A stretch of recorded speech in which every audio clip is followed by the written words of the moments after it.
if you're not familiar with this type of weapon, is there any chance you could talk to a little bit about its history really quick? A little synopsis about this rifle and what it's called. So it's kind of a unique 1022 setup.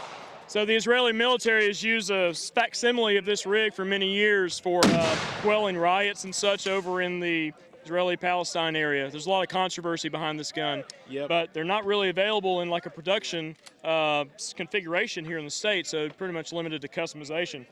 Liberty Suppressors did the barrel and the suppressor and everything for me, turned it back, and I did all the other work on this rig to kind of get it into a close facsimile. And I've always been fascinated with Israeli weaponry.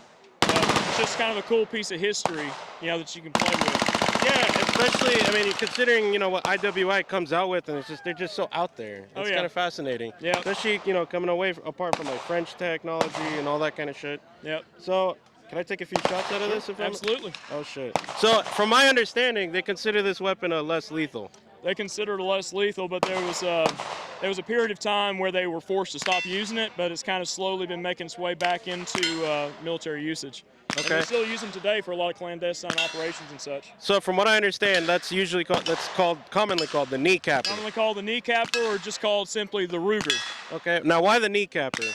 Well, because the less lethal aspect of it, protesters would be shot below the waistline in order just to take them out of the protest and try to quell any violence from occurring. That was the basic idea. Especially like a guy with a Molotov and shit. Yeah, I can see that happening. A lot of tension over there. Right? Yeah, a lot of tension, and I hope one day we can all resolve it. I mean, hey man.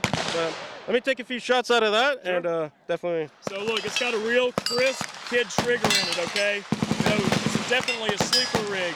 So you got about a 1.5 pound single stage kid trigger in here, all with the original like late 70s receiver and trigger guard and such.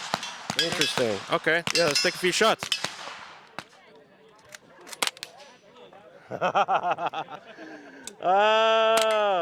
my God!